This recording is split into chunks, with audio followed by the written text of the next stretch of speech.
Hello दोस्तों। तो फिर आज हम एक नया लेक्चर फिर से रिकॉर्ड करने जा रहे हैं सोल्यूशन चैप्टर का। बेसिकली आज हम क्या पढ़ने वाले हैं? आज हम पढ़ने वाले हैं राउट्स लॉ। तो हम स्टार्ट करते हैं राउट्स लॉ को समझते हैं। तो हेडिंग लगाते हैं राउट्स लॉ। क्या होता है राउट्स लॉ समझेंगे। राउट्स लॉ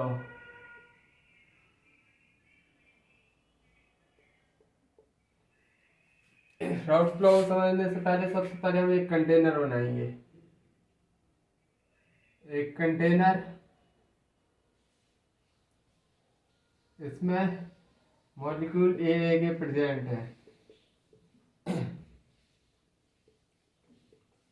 अब हमने तो इसको vapour pressure of pure solvent क्या लिखेंगे?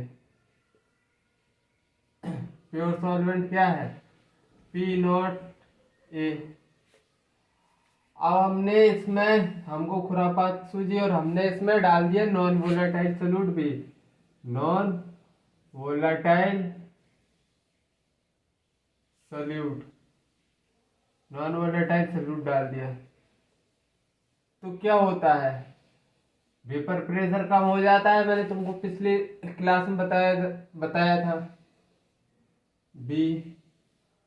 तो vapour pressure of solvent in solution, vapour pressure of solvent in solution क्या होगा? इन सॉल्यूशन को सिंपली हम पी ए से डिनोट करेंगे। और राउट्स लॉ देखो, पी ए क्या होता है? पार्शियल प्रेशर ऑफ कैसे निकालेंगे? Vapour pressure of pure solvent into mole fraction of A. मतलब जिसका हम पार्शियल प्रेशर निकाल रहे हैं, जैसे वेपर प्रेशर हम ए का निकाल रहे हैं, तो vapour pressure of pure solvent रखेंगे प्लस उसी का मोल फ्रैक्शन रखेंगे, ए का मोल फ्रैक्शन। बस कुछ नहीं है, यही राउट्स लॉ है। ये क्या है? Raoult's law. Routes law states that routes law states that vapor pressure of solvent in a solution, vapor pressure of solvent in a solution is product of mole fraction of pure solvent, नहीं, vapor pressure of pure solvent, vapor pressure of pure solvent, vapor pressure of pure solvent, product of vapor pressure of pure solvent and mole fraction of mole fraction of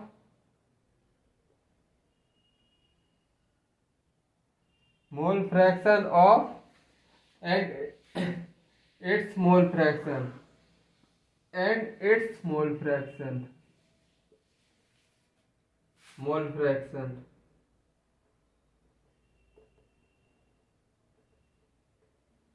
बस routes law यही होता है। I think तुमको समझ आया होगा। ये formula याद कर लो, ये काम का फॉर्मूला है। देखो आप प्रैक्टिस करवा दे रहा हूँ क्वेश्चन की।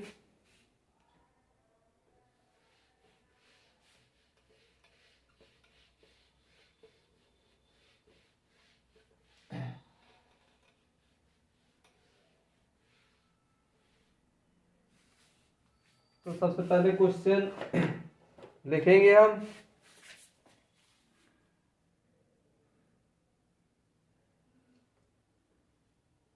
Question 180 gram glucose, 180 gram glucose non volatile solute है। Non volatile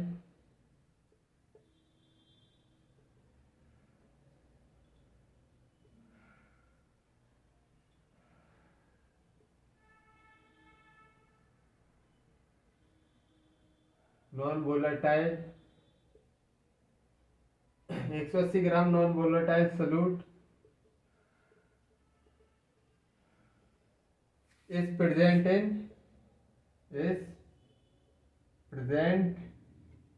in 90 gram water. Calculate vapour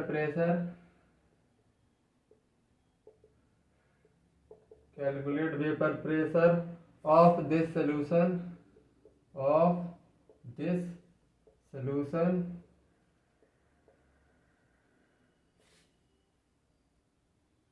vapour pressure of pure water दे दिया है कितना 500 टॉर।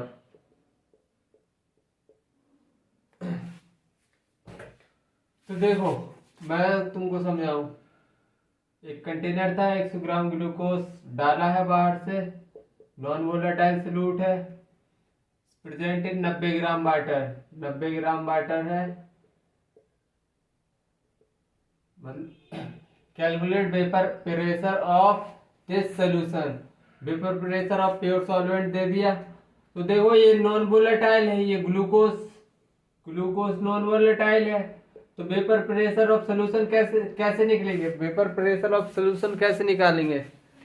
देखो वाटर है ये, और ये नॉन वोलेटाइल सॉल्यूट आ रहा है ऊपर से, तो वेपर किसके बनने वाले हैं? नॉन वोलेटाइल सॉल्यूट के तो बनेंगे नहीं, बनेंगे तो सिर्फ वाटर के। तो वेपर प्रेशर ऑफ सोल्यूशन क्या मैं डायरेक्ट बोल सकता हूँ? वेपर प्रेशर ऑफ वाटर, वही निकाल के देगा, क्योंकि टोटल सोल्यूशन किससे बना है? सोल्यूट प्लस सॉल्वेंट से। सॉल्वेंट के मोल्स मतलब सॉल्वेंट बनाएगा वेपर, तो vapour pressure of solution is equal to vapour pressure of solvent. सीधा बोल सकता हूँ ना मैं, या नहीं बोल सकता हूँ? तो एक फॉर्मूला लगाएंगे, vapour pressure of total vapour, calculate vapour pressure of solution पूछा है, तो क्या मैं लिख सकता हूँ? Vapour pressure of water is equal to vapour pressure of pure solvent water into its mole fraction. अगर हम वेपर प्रेशर निकाल रहे हैं वाटर का, तो उसी का प्योर वेपर प्रेशर वाटर का ही लेंगे, प्लस मोल फ्रैक्शन भी किसका लेंगे? वाटर का। इतना तुमको समझना चाहिए। अगर हम वेपर प्रेशर ऑफ वाटर ले रहे हैं, एक्चुअली सोल्यूशन लिखा है calculate vapour pressure of this solution, लेकिन सोल्यूशन में ओनली वाटर है जो कि वेपर बना के दे रहा है, तो और ग्लूकोज वेपर नहीं बनाएगा, इसलिए वेपर प्रेशर ऑफ सोल्यूशन को वेपर प्रेशर ऑफ वाटर लिख के चल रहा हूँ। तो vapour pressure of pure water कितना है? 500 into mole fraction of water. Mole fraction कैसे लिखते हैं? Mole of water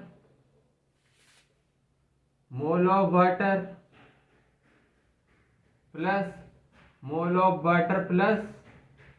mole of glucose. Mole of water कैसे निकालेंगे? 180 ग्राम ग्लूकोज है, तो सबसे पहले मोल ऑफ ग्लूकोज निकालो। मोल ऑफ ग्लूकोज 180 ग्राम है, और मोलिकुलर वेट भी 180 ग्राम होता है। एक्चुअली एक मोल निकल के आ गया। ग्लूकोज का मोलिकुलर मास 180 होता है, 180 ग्राम वेट गिवन है। अब वाटर का वाटर के मोल निकालेंगे हम, तो 90 ग्राम वेट गिवन है, मॉलिक्यूलर वेट हम कितना रखेंगे? 18, तो कितना निकल के आया? 5 मोल निकल के आ गया। तो फाइनली मैं रख सकता हूँ 500 into mole of water 5, mole of water plus mole of glucose 1, glucose का 1 है, तो क्या निकल के आया? 500 इंटू 5/6। सही निकला? सही निकला। अब 5 5 25 00/6, 6 चौको 24, 6 चौको 24, 6 एकम 6, 4 बचे 6 6 36, 667 इतने टॉर आएगा आंसर। आई थिंक ये क्वेश्चन तुमको समझ आया होगा। चलो एक और क्वेश्चन करवा रहा हूं।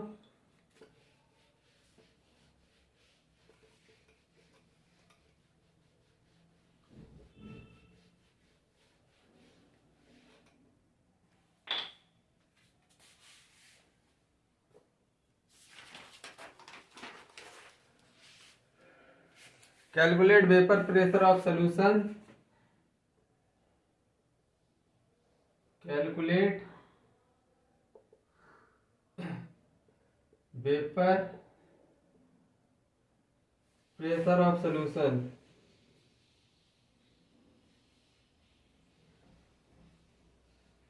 Calculate vapour pressure of solution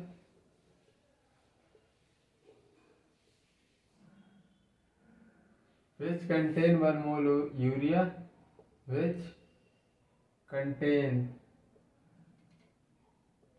1 mole urea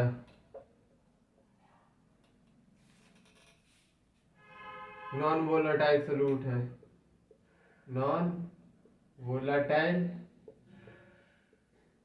solute in 36 gram water, in 36 gram water. Vapour pressure of pure water given है, vapour pressure of pure water कितने गिवन है? Vapour pressure of pure water 900 torr, इतनी information given है। पूछा क्या है हमसे? Vapour pressure of solution. देखो एक कंटेनर बना रहा हूं, फिर से दोबारा समझ लो जो मैंने उस क्वेश्चन में समझाया था, अगेन समझा रहा हूं। इधर वाटर है, वाटर 36 ग्राम और हम डाल रहे हैं 1 मोल urea, 1 mole urea.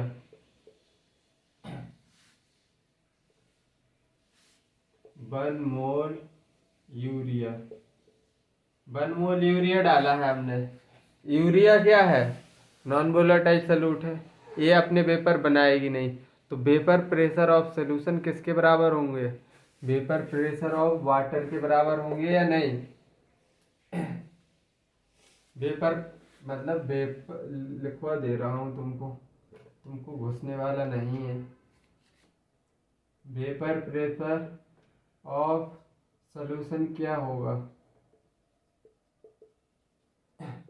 Vapour pressure of water in solution, vapour pressure of water in solution, क्योंकि यूरिया नॉन वोलेटाइल है।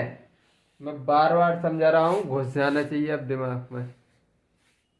तो अब हम simply vapour pressure of solution पूछा है, तो वेपर प्रेशर ऑफ सॉल्यूशन की जगह मैं निकाल रहा हूं वेपर प्रेशर ऑफ वाटर। तो कैसे? Vapour pressure of water, vapour pressure of pure solvent मतलब प्योर वाटर, प्योर, और उसी का हम मोल फ्रैक्शन, जिसका प्रेशर निकाल रहे हैं उसी का प्योर वेपर प्रेशर रखेंगे और उसी का मोल फ्रैक्शन रखेंगे, मोल फ्रैक्शन ऑफ वाटर। ये फॉर्मूला है, ये राउल्ट्स लॉ है, राउल्ट्स लॉ। तो पी नॉट और वाटर 900 गिवन है। मोल फ्रैक्शन ऑफ वाटर के लिए mole of water plus mole of water plus mole of urea, और मोल ऑफ वाटर गिवन है 36 ग्राम। तो मोल ऑफ वाटर में कैसे निकालेंगे? 36/18 मतलब 2 मोल निकल के आ गए। और मोल ऑफ यूरिया कितना है गिवन है? मोल ऑफ यूरिया गिवन है 1। अरे क्वेश्चन में गिवन है 1 मोल urea.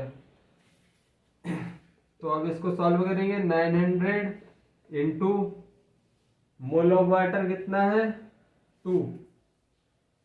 Mole of water plus urea तो निकल के आया 900 इंटू 2/3, 3 3 9, 600, 600 टॉर निकल के आया है इसका आंसर, 600 टॉर। अब घुस जाना चाहिए दिमाग में। चलो अब आगे की तरफ बढ़ते हैं। आई थिंक तुमको समझ आ रहा होगा क्या मैं करवा रहा हूँ।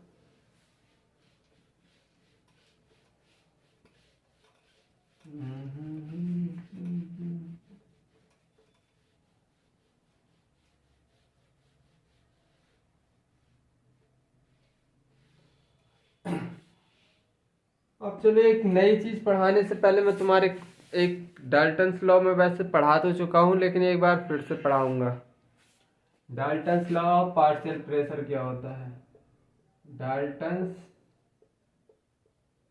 Law of partial pressure.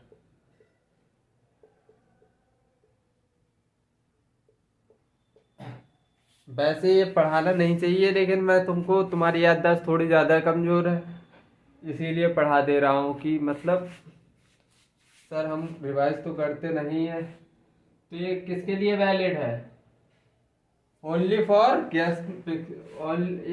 किसके लिए होता है Dalton's law? Only for gaseous mixture के लिए होता है। Gaseous mixture.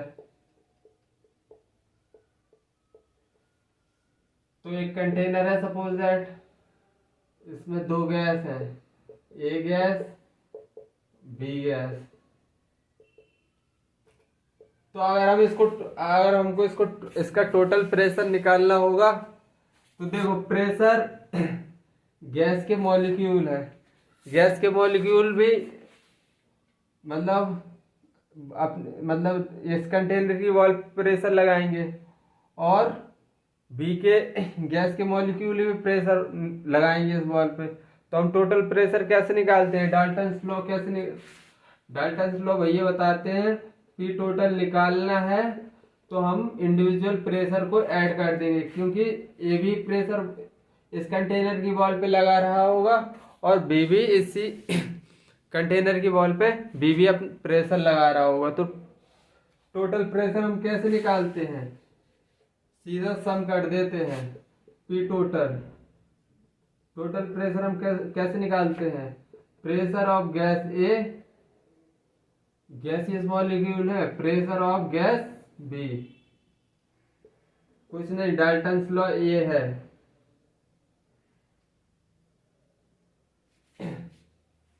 आई थिंक समझ में आ गया होगा। डाल्टन्स लॉ एकदम फर्जी लॉ है, फर्जी नहीं, काम का है यार।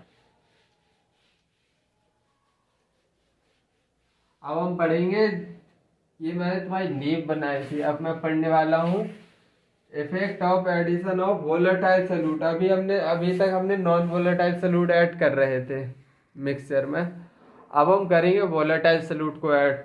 Effect of addition of volatile solute to pure liquid solvent. Effect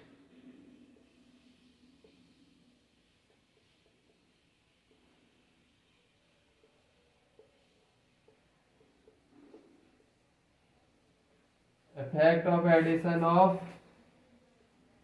volatile solute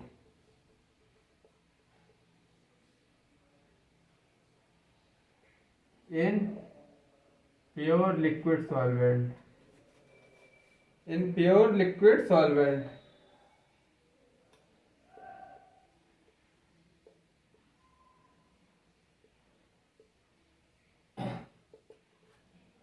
effect of addition of, तो सबसे पहले एक कंटेनर लेंगे हम, एक कंटेनर लिया,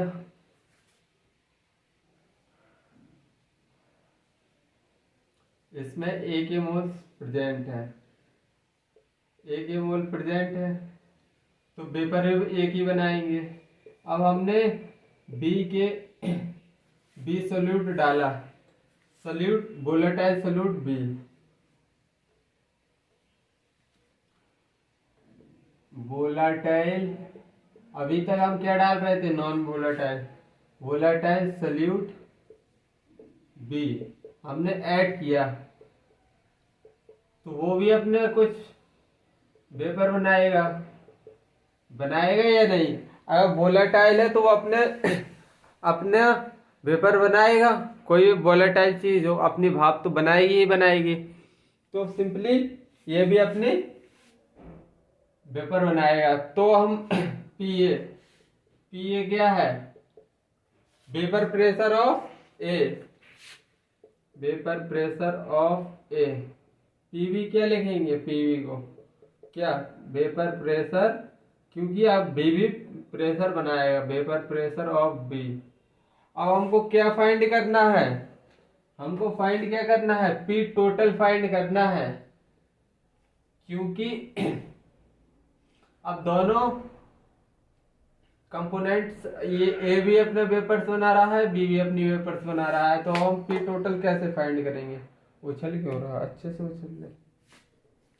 पी टोटल तो कैसे पी टोटल हम कैसे फाइंड करेंगे।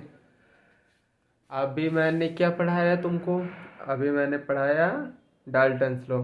तो पी टोटल कैसे लिखते हैं, पी टोटल लिखते हैं P A plus P B, मतलब दोनों के वेपर्स प्रेशर लगाएंगे इस कंटेनर पे। तो मतलब हम डाल्टन्स लॉ की हेल्प से हम पी टोटल लिख सकते हैं P A plus P B.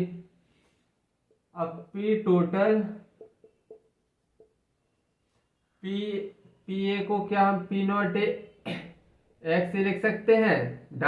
Raoult's law को याद करो, पी ए को पार्शियल प्रेशर नहीं, वेपर प्रेशर ऑफ ए को vapour pressure of pure solvent इनको into mole fraction of its solvent, मतलब खुद का प्योर वेपर प्रेशर लेंगे प्लस उसी का मोल फ्रैक्शन भी लेंगे। इसी तरह उसी का वेपर प्रेशर प्योर का लेंगे और उसी का मोल फ्रैक्शन लेंगे। ये हो गया क्या, क्या हो गया। अब हम इसको और थोड़ी रीअरेंज करेंगे तो हम अब x को, तुमको एक प्रॉपर्टी और बताऊं, mole fraction of A plus mole fraction of B is equal to 1। ये प्रॉपर्टी तुमने अभी पढ़ाई थी मैंने, कब, पहले लेक्चर में। चाहे 3 कंपोनेंट हो प्लस एक्स 3 सी, तो भी मोल फ्रैक्शन का जो ओवरऑल सम होता है mole fraction of all component unity होता है। Mole fraction of all component क्या होता है, 1 होता है, यूनिटी। तो इतनी बात अगर तुमको समझ में आई तो क्या एक्स ए की जगह 1 माइनस एक्स भी लिख सकता हूं। P total P not A 1 minus X भी लिख सकता हूं या नहीं, X A plus X B is equal to 1। तो एक्स ए की जगह 1 माइनस एक्स बी लिख सकता हूं। कोई किसी को कोई दिक्कत नहीं होगी, होनी भी नहीं चाहिए, क्योंकि तीसरी चौथी बार रिपीट हो रहा है। P not B X B. अब इसको रीअरेंज करेंगे थोड़ी, पी टोटल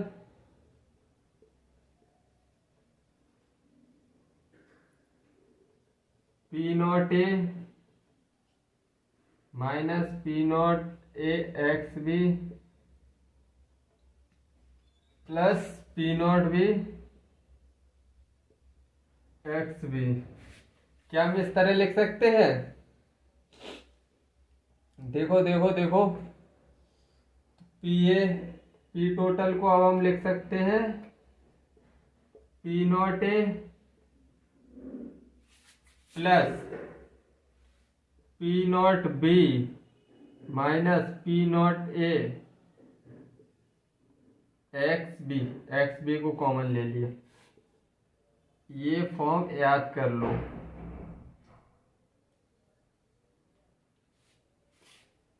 इतना तुमको समझ आया होगा, आई थिंक समझ आया ही होगा। इसमें हटो बच्चों वाली कोई बात ही नहीं है। बस मैंने इसको सिंपली रीअरेंज करके एक्स बी को कॉमन निकाल दिया है मैंने और इनको नीचे रख दिया। एक्स बी को बस कॉमन निकालना है। चलो अब इसी एक्सप्रेशन को यूज करके अब मैं तुम्हें कुछ चीज बताऊंगा। इसी एक्सप्रेशन को लिखो इधर ऊपर। पी टोटल कितना आ रहा? P not A plus P not B minus P not A X B ये रिलेशन आ रहा है। अब इससे मैं तुमको केस बनाऊंगा दो।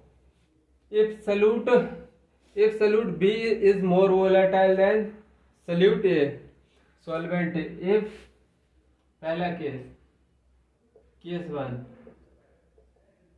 If solute B is more volatile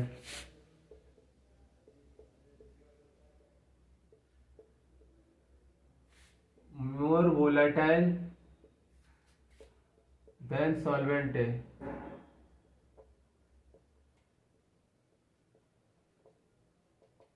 तो देखो इसमें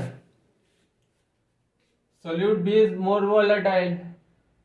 वैसे तो दोनों ही हम वोलेटाइल पढ़ रहे हैं, लेकिन अगर सोल्यूट बी ज्यादा वोलेटाइल है तो वेपर बी के ज्यादा बनेंगे या नहीं बनेंगे?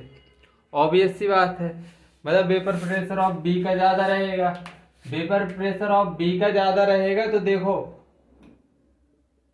किससे? पी नॉट ए से ज्यादा रहेगा। P not B solute B more volatile है तो इसके वेपर प्रेशर ज्यादा बनेंगे या नहीं?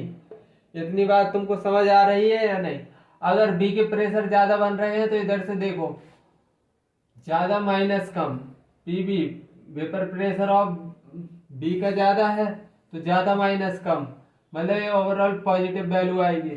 तो पी टोटल क्या निकल रहा है? पी नॉट ए से भी ज्यादा निकल रहा है। सॉरी। तो vapour pressure of pure solvent से भी प्रेशर और टोटल प्रेशर ज्यादा निकल रहा है। पी टोटल ज्यादा किससे निकल रहा है? प्योर सॉल्वेंट से भी।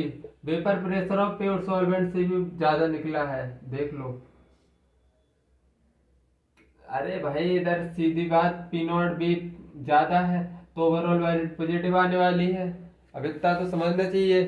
If solvent is more volatile than solute, case 2, if solvent is more volatile than solute। अगर सॉल्वेंट मोर वोलेटाइल है तो मतलब पी नॉट ए के वेपर पी नॉट बी से ज्यादा बनेंगे। मैं बी को कंसीडर सोल्यूट कर रहा हूं, तभी से पहले लेक्चर से मतलब दूसरे तीसरे लेक्चर से सीधा बता दिया था कि अगर सॉल्वेंट के वेपर प्रेशर अगर पीए ज्यादा है तो मतलब क्या हुआ? नेगेटिव वैल्यू निकल के आ रही है, मतलब पी टोटल कम आ रहा है। पी टोटल अब कम आएगा vapour pressure of pure solvent से, मतलब पी टोटल कम आएगा अब, क्योंकि पी ए ज्यादा है, नेगेटिव वैल्यू ज्यादा हो रही, मतलब पी नॉट ए से पी टोटल कम आ रहा है।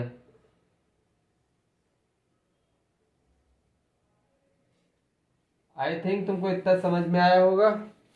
चलो इसके ऊपर कुछ न्यूमेरिकल्स देखते हैं।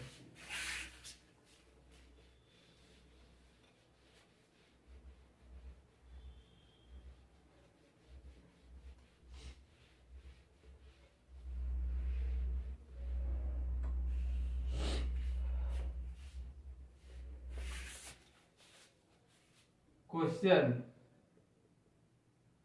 Calculate the vapour pressure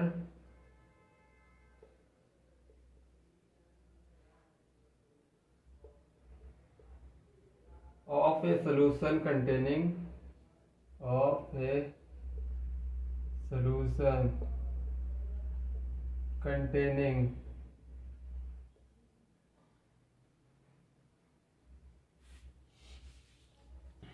1 mole each, 1 mole each of benzene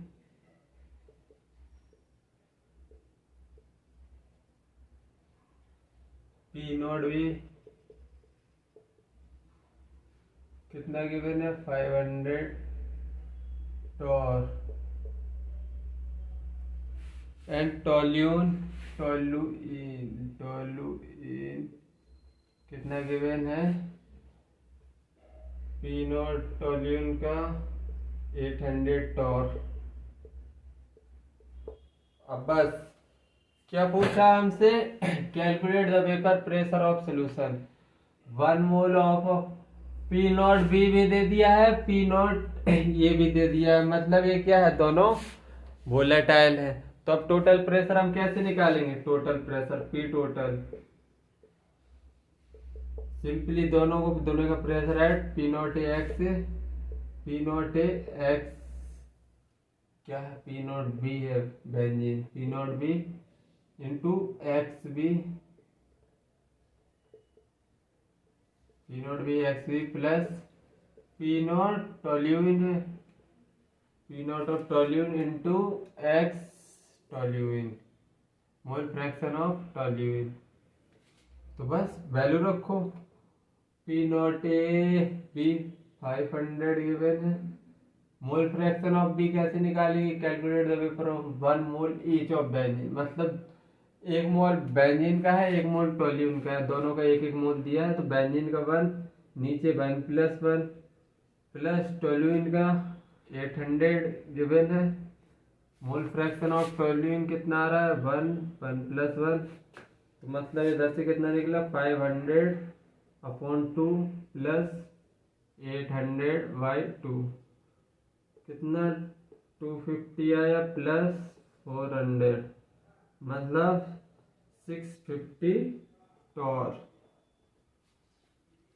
I think ये क्वेश्चन समझ में आया हुआ है, एकदम सिंपल क्वेश्चन था। चलो अब एक और क्वेश्चन करते हैं।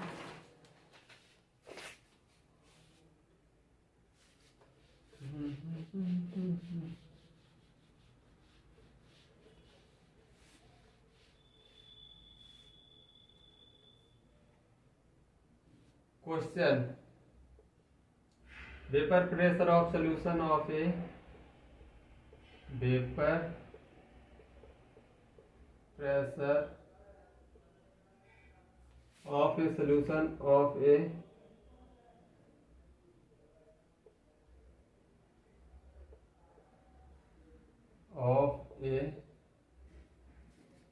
पी नॉट ए कितना गिवन है 600 टॉर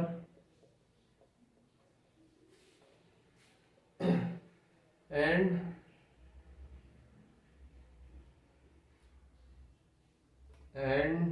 बी गिवन है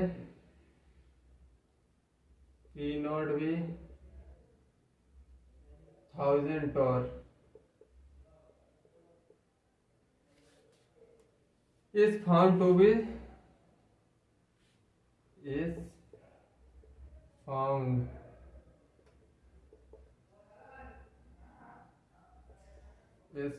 to be 700 torr, 700 torr। Calculate mole fraction of A, calculate mole fraction, calculate mole fraction of A in solution।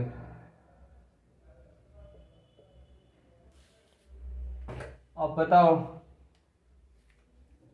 Mole fraction find करना है तुमको, तो डाटा देखो क्या क्या गिवन है, अच्छे से क्वेश्चन को पढ़ो और डाटा देखो क्या क्या गिवन है। Vapour pressure of solution of A P naught दे दिया, बी दे दिया, is found to be 700। Calculate mole fraction of A, तो total vapour pressure of solution मतलब पी टोटल दे दिया है, वेपर प्रेशर टोटल प्रेशर दे दिया है, और P not A into X A plus P not B X B. लेकिन हमसे क्या पूछा है? मोल फ्रैक्शन ऑफ ए, ये पूछा है। Total pressure is found to be 700 given है, 700 गिवन है। P not A X A, मैं एक्स बी की जगह P not B 1 minus X A रख सकता हूँ या नहीं?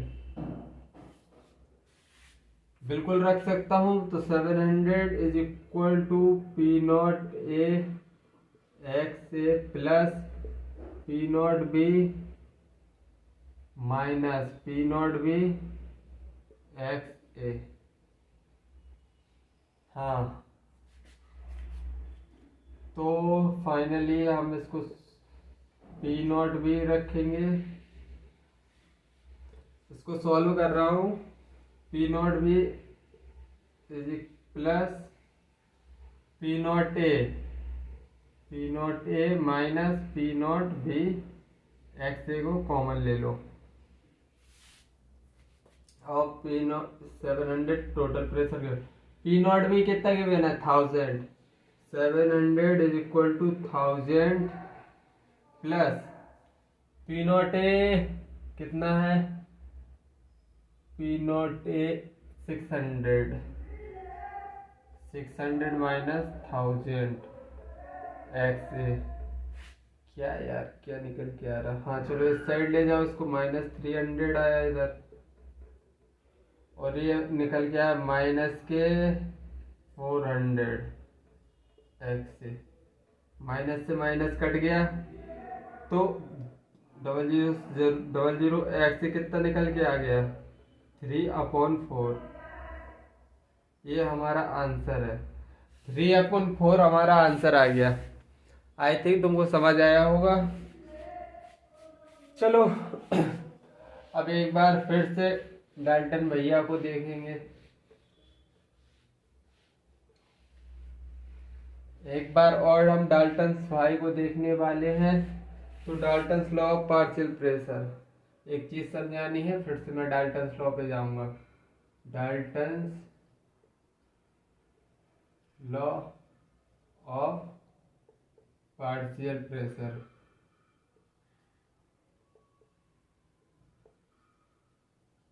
Dalton law of partial pressure मैं कुछ ज़्यादा यूज कर रहा हूँ डाल्टन लॉ का, क्योंकि ये सरल लॉ है, इसलिए मैं बार बार इसको तुम्हारे लिए पढ़ा रहा हूँ। तो एक कंटेनर लिया, एक कंटेनर ले लिया, इसमें ए गैस है और बी गैस है। तो इसका कुछ प्रेशर होगा पी ए, और इसका भी कुछ प्रेशर होगा पी बी। होगा या नहीं होगा? होगा कि नहीं? ये क्या है? गैस मिक्सचर है, एक गैस मिक्सचर। गैस मिक्सचर है तो इसमें क्या होगा? टोटल प्रेशर पी टोटल कैसे लिखते हैं? पी टोटल अभी मैंने बताया था, P A plus P B, ऐसे ही लिखते हैं या नहीं? मैं थोड़ी जल्दी जल्दी कर दे रहा हूँ। अगर हमको टोटल प्रेशर गिवन है, पी टोटल हमको पता है, और हमको निकालना है क्या? पी ए, तो हम क्या करेंगे? Mole fraction of Y in gaseous phase रख देंगे हम इधर, और सिंपली ऐसी पी टोटल गिवन है, पी टोटल गिवन है, और हमको निकालना है P B, partial vapour pressure of B. तो हम by B, mole fraction in vapour phase B का रख देंगे। तो ये सिंपली हमारे फॉर्मूले निकले हैं, इनको हम यूज करेंगे।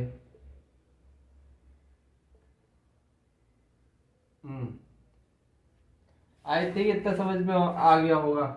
एक्स वाई ए और वाई बी क्या है? Y A and Y B, ये बेसिकली क्या है? Mole fraction in vapour phase, mole fraction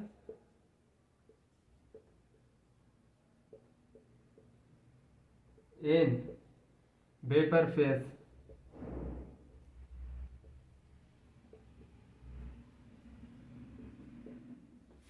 इतना समझ में आ गया? चलो क्वेश्चन करवा दे रहा हूं, तुम्हारा कंसेप्ट और क्लियर हो जाएगा।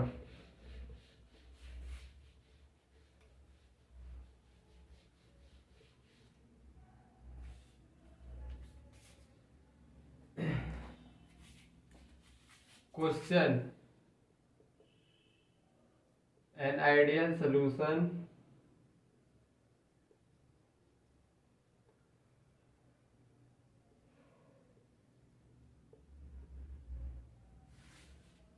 of a P नॉट कितना गिवन है, P not A 500 torr, PV P not भी कितना गिवन है 600 Tor.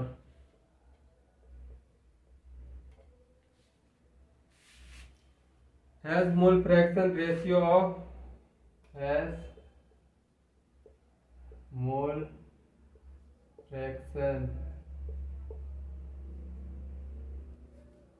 ratio of A and B, ratio of A and B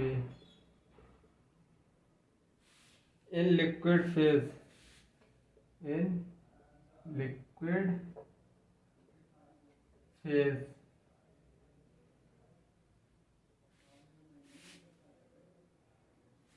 as 1:2. Then calculate mole fraction ratio. Then calculate mole fraction ratio of AB. Mole fraction ratio of A and B in vapor phase, in vapor phase। ये अच्छा question है, करके बताओ। तो देखो an ideal solution of A इतना है, B given है, the mole fraction ratio A B और इन लिक्विड फेज का रेशियो दे दिया है, लिक्विड फेज में मोल फ्रैक्शन का रेशियो इतना है। Calculate mole fraction ratio of A and be in vapour phase. Vapour phase में पूछा है तो हमने पी ए क्या, पी नॉट ए एक्स से ये इक्वेशन कब लिखते थे हम, vapour pressure of A in बराबर vapour pressure of pure solvent and there its मतलब मोल फ्रैक्शन। तो किस में लिखते थे, राउट्स लॉ। ये राउट्स लॉ है, राउट्स लॉ, ये राउट्स लॉ है। और अभी हमने क्या पढ़ा है, अकॉर्डिंग टू डाल्टन अभी मैंने पढ़ा है, पी ए कैसे लिखेंगे, P A P total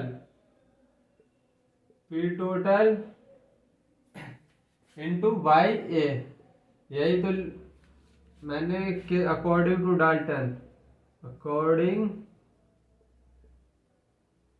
two Dalton भैया, अकॉर्डिंग टू डाल्टन हमने यही पढ़ा है। तो क्या भाई पीए तो सेम है। अरे भाई पार्शियल जो वेपर प्रेशर ऑफ ए निकाला है पी नॉट ए एक्स से राउट्स लॉ से आया है, और फिर वेपर प्रेशर ऑफ ए निकाला है, तो मतलब वेपर प्रेशर तो दोनों सेम है, मतलब ये दोनों भी सेम होना चाहिए। जब ये दोनों सेम है तो ये दोनों भी सेम होना चाहिए। इतना समझ आया।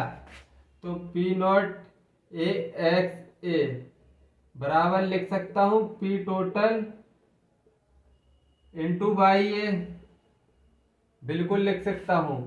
और मैं इसी तरह लिख सकता हूं बी के लिए P not B X B is equal to P total और mole fraction in vapour phase of B, ऐसे लिख सकता हूं। अब मैं इसको कर दूंगा रेशियो में, पी टोटल से पी टोटल कट गया।